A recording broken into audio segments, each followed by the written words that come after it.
What's going on, fellow fantasy basketball lovers? Thank you for joining us today on Fantasy Basketball this week. If you're a returning subscriber, it's great to see you again. If you're new here, which 60% of you are, according to our YouTube statistics, make sure you click that subscribe button, hit that like button, and comment down below. We love to talk to our fans.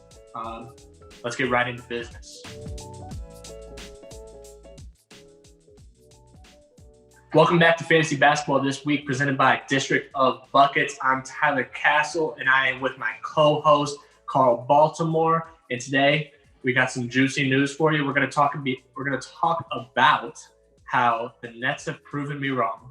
They've proven me wrong. I talked all slander on James Harden, and he's proven me wrong. I'm man enough to admit it.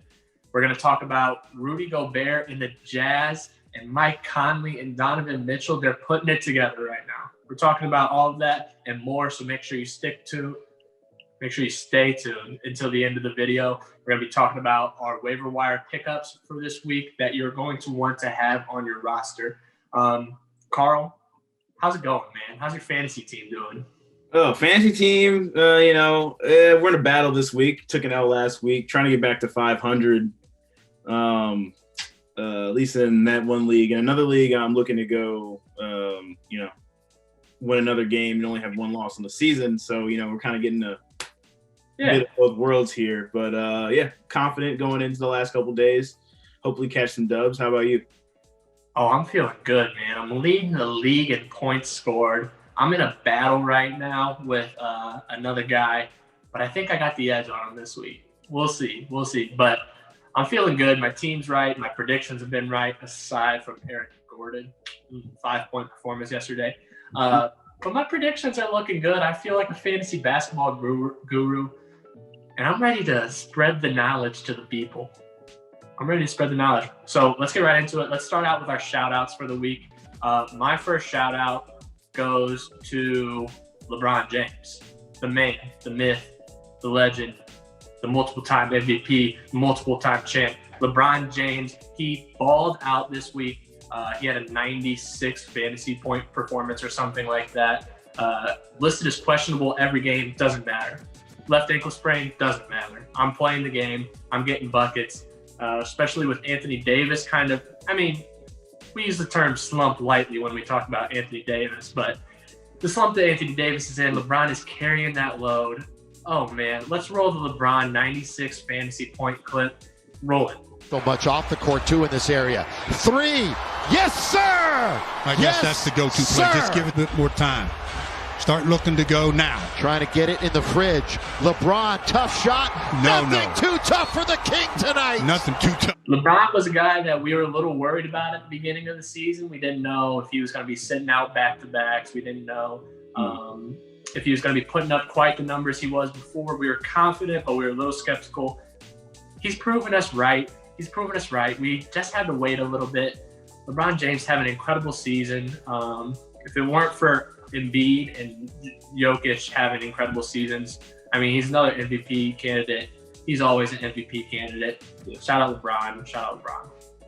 Who's your shout out? My first shout out of the day, I'm sticking to the alma mater again. I always do that. Shout out Mizzou, Jordan Clarkson. Jordan Clarkson is a front runner for Sixth Man of the Year and just has been absolutely on fire. Just no matter who you're throwing in front of him, he's getting buckets. He's had 12 straight games of 20 or more fantasy points, to keep that in perspective. And 7 of those 12 have been 30 or more. The Jazz have been without, Donovan Mitchell for 2 or so games, dealing with the concussion.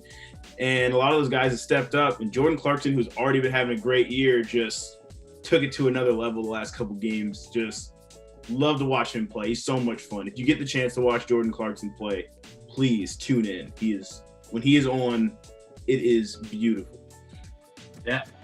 Coming off the bench, I've had Jordan Clarkson on my roster all year long.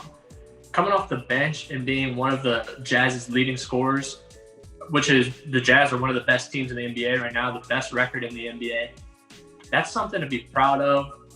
Not a huge Mizzou fan, but I'll give him his props here. Jordan Clarkson, thanks for showing out for my team. He's been good this year. Yeah. And the Jazz, they have 3 awards that they could possibly win this year. Rudy Gobert, maybe a depoy for his umpteenth time. Jordan Clarkson, 6th man of the year, probably. I mean, there's nobody else that I could think of that could take the crown off his head at the moment. And then maybe the coach of the year if they keep up with his record. So shout out to Utah Jazz. Keep doing what you're doing. Small market team, but rowdy fans. You love to see the Jazz succeed, especially in their cool uniforms. So shout out them. My next shout out is a guy that I slandered, that I had questions about, that I wasn't confident in. Yes. And he's proven me wrong. James Harden. I'm just gonna start it out with I'm sorry, James. Strip Club James is going hard right now. Dude is balling out, and he's honestly the second option on the Nets, whether Kyrie wants it or not. He's the second option on the Nets. He's putting up shots now. They weren't doing that at the beginning, but they've realized James Harden is the secondary scorer for the Nets. They're rolling right now. 8-2 in their last 10. James Harden. If you bought low while he was on the Houston, then you made the right trade. I mean, I said sell him, and I was wrong. So if you bought low, and you made out like a bandit. So Carl had it right the whole time. He said if he's playing basketball, he's on my team. So it's James Harden. You cannot deny what the man does on offense. All right, so I take my heat. We'll roll a clip from James Harden, and the Nets rolling here. But maybe later, French Connection 2. Harden fouled! A chance at 4 for the Beard. Lawawu, Cabarrot, and Harris round out the 5. Harden. Well, that's not fair. But to move on to the next guy, you got one more shout out. Who you giving it to? Yeah, I got it's Bleacher Report's favorite superstar. Got to shout out Zion. Most because he's slowly developing into the dominant player that I thought he was going to be. He's been playing pretty well as of late, and just so far has been doing it without the 3 ball, which has been great to see. Just to see how his progression is slowly going. He's dominating inside the paint. He knows where he can dominate. He's playing a lot smarter than he did when he played last year. He's still going hard, but it's not 100%. It's not full throttle the entire time. He's grown so much as a player. He's still got a lot more growth. He's only shooting 16.7% from 3. Don't really like to see that, but he's also not pulling a lot, and he's barely missing when he goes to the paint. And just wanted to shout him out because he's a guy that I've just been, a lot of people look at the highlights and the stats and him dunking and don't really necessarily look at him as a player, the way he actually goes and tries to score, which is something that I had an issue with his rookie year. And now it seems like he's slowly getting the NBA game together, and he's becoming a beast. Yeah, he's got to do a little bit of the Tatum training, which is not taking 1 foot inside the 3-point line jumpers. Stop taking mid-range. And if you're not going to hit the threes, stop taking the threes. He's got to get it in his arsenal eventually. I mean, he's still young, plenty of time. But right now, he's being dominant. And just to call back to last week when I said Lonzo was going to hoop, Lonzo hooped, bro. He did. 56 fantasy point performance. Lonzo hooped. So I'll throw in that's my last shout out. Lonzo Ball. Shout out him. Shout out me for telling you to pick him up. That's all I'm going to say. Fantasy basketball this week. Gurus. That's what we're here for. All right. Moving on to our next topic. Buy low, sell high candidates. You got first. I'm up first. I'll go first. All right.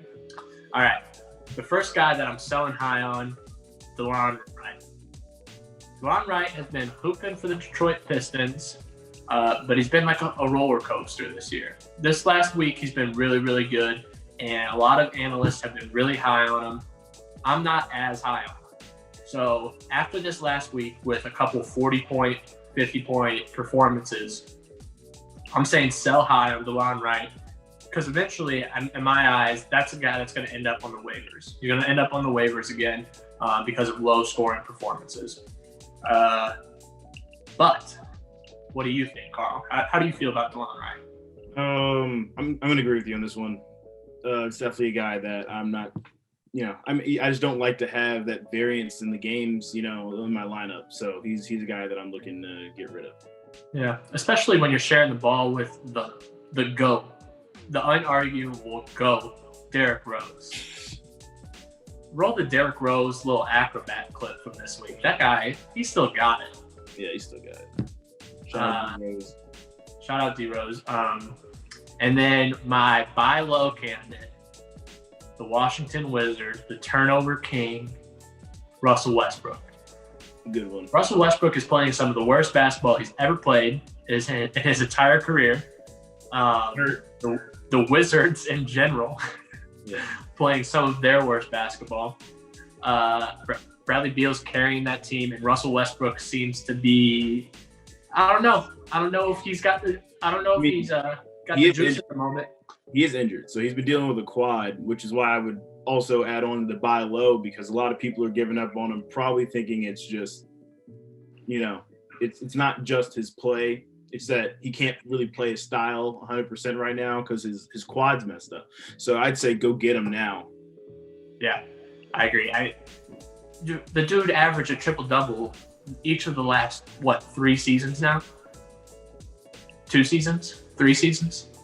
Was it 2 of the last 3? He did 1 with the Thunder, 1 with the Rockets. Well, he did 2 Rockets. Thunder. He did 2 with the Thunder, I know. Okay. Anyways, Russell Westbrook, he has a lot of triple-doubles under his belt. Yeah. And it's a guy who's paired with one of the best scoring guards in the league. His assist numbers are eventually going to go up.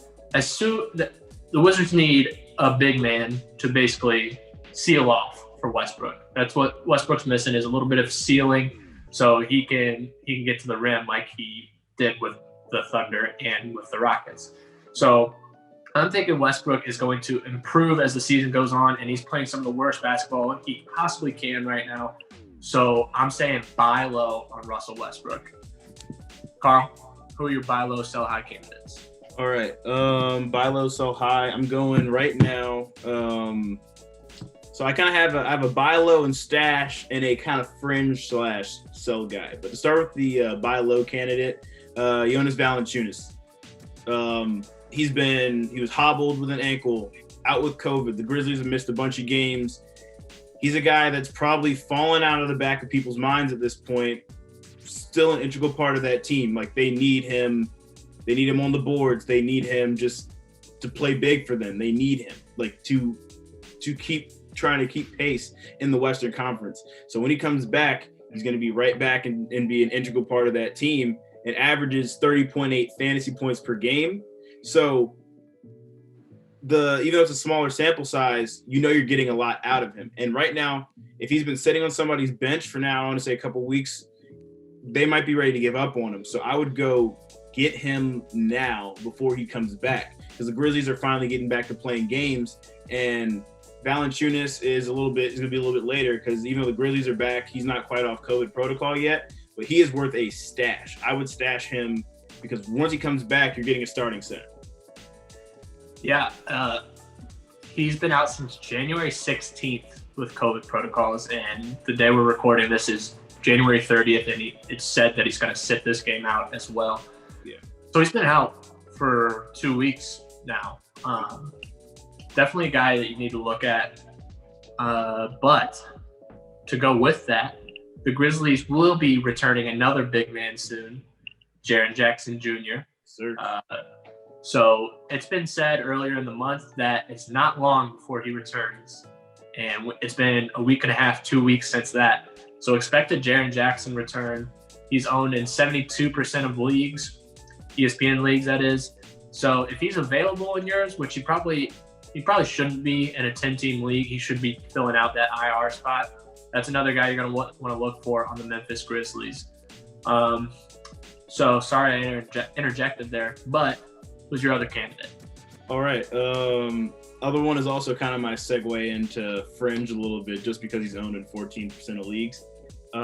Royce O'Neal, Utah Jazz. So Royce O'Neal, just for a sell candidate for the most part, just because you've been able to prove that he's been able to be productive with and without scoring in the past week, except the scoring will cap his ceiling the entire time. As we saw, he had a career high in points, ended up with like 37.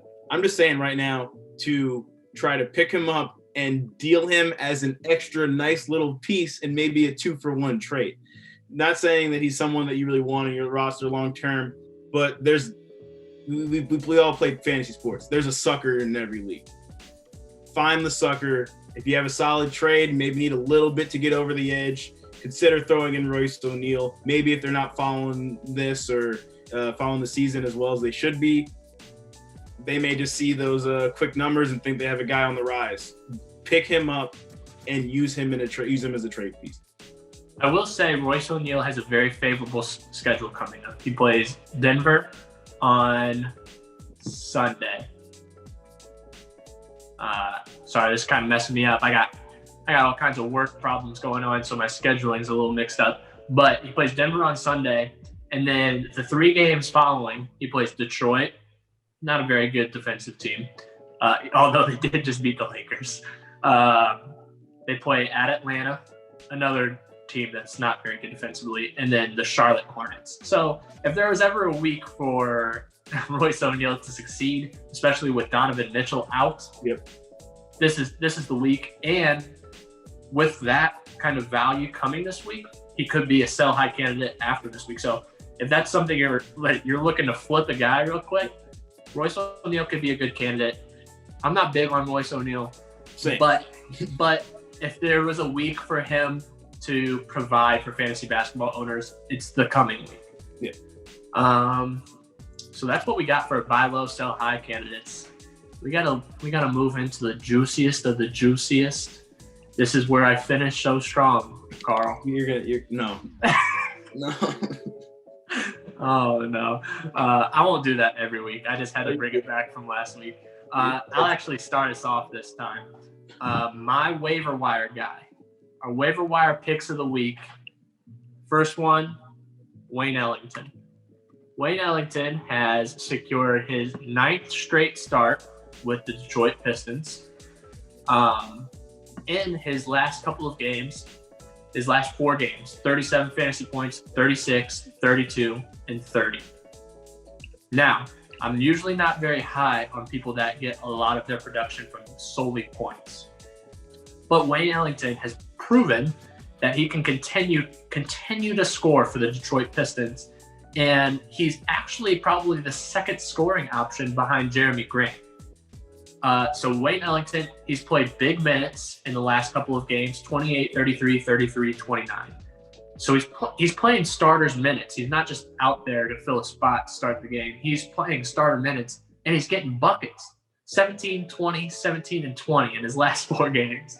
Not a lot of turnovers. They got D Rose for that. He'll handle all the turnovers. But Wayne Ellington has been hooping. He's only owned in 32% of ESPN leagues. He is shooting a remarkable 60% from 3 in this last stretch of his. And I'm personally buying Wayne Ellington. He's got 4 games coming up in the next week, which makes him a favorable streamer pickup.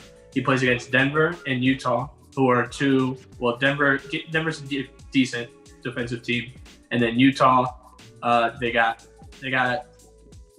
some defensive aspects in Rudy Gobert, but then they play Phoenix and the Lakers. So although they have some tough matchups, they play 4 games, and that's what you're looking for when you're getting a streamer.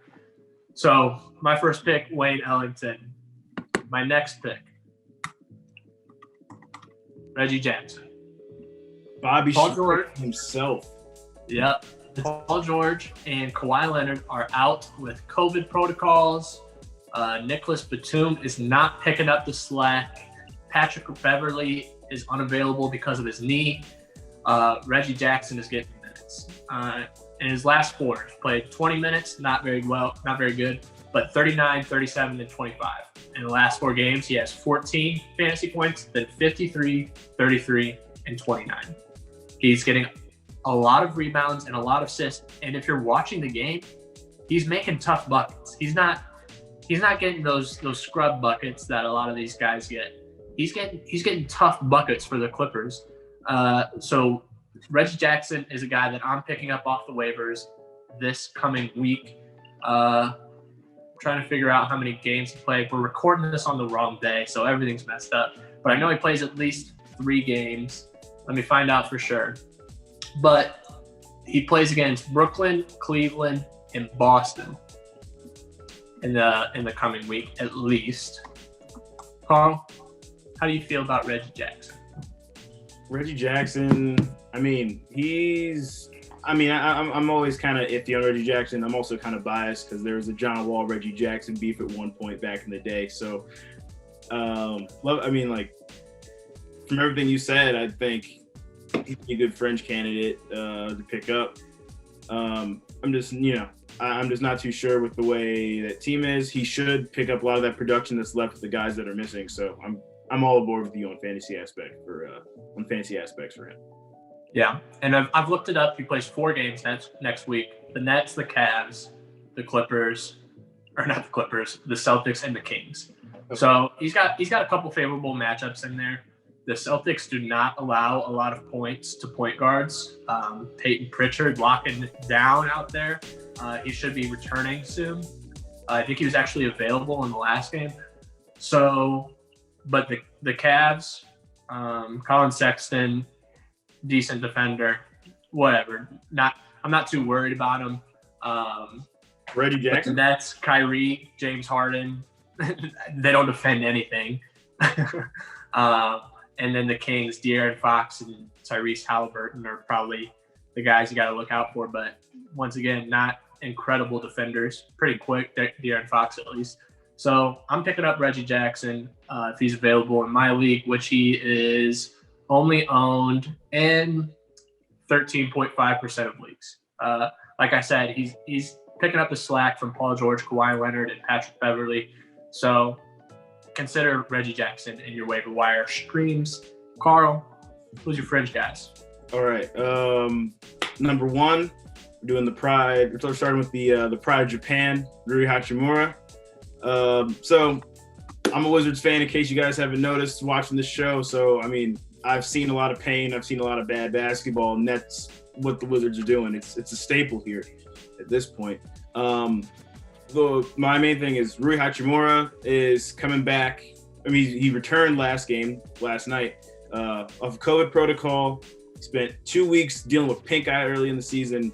He's an integral part of this team going forward, and you would like to have him on your team right now because he fills a lot of gaps for things the Wizards don't do well at all, and even with him, might just do slightly worse. So it's just on both ends on the floor, like defensive rebounding, offensive rebounding. He's a second and tertiary scorer for the Wizards. Like he is built to have some stretches down the line where he just produces for you in fantasy because someone has to. Even in blowouts, even with terrible basketball, the numbers have to end up adding up. And so someone's got to do it. It's Rui Hachimura. Yeah. Their upcoming schedule in the next week, they play 4 games. Trailblazers, Heat, and Hornets. Trailblazers have cancer, guarding the paint. Not necessarily a great defender, great rebounder. Not necessarily a great defender, though. And then Heat, Bam Adebayo's back. Bam Adebayo's hooping. Yeah. A little scary there, but not here. Here's what I will say about Bam Adebayo. His defensive stats have not improved from the last year. His offensive stats have, but his defensive stats have actually decreased. And then the Hornets, Cody Zeller. I'll give you PJ Washington, Cody Zeller, a bit of Miles Bridges, I think. Yeah, so some favorable matchups there for Rui. If he does have any value, we'll see it this week. This should be a good indicator. And who you got next? Next, sticking kind of local for me, actually. Shout out Maryland State champion, Northwestern High School, Jeff Green. Jeff Green is owned in 9.4% of leagues. And if anyone is really, we talked about a couple weeks ago, I think, about guys that may have benefited from this trade and the roster basically getting shelled out. Jeff Green.